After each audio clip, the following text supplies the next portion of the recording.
when it comes to Maria, when it comes to getting ready, you'll never be ready for a monster like that again. I don't think.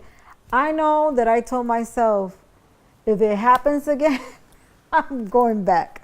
Not that I want to be back, but how can you live with that over your head all the time from what, June through September or October?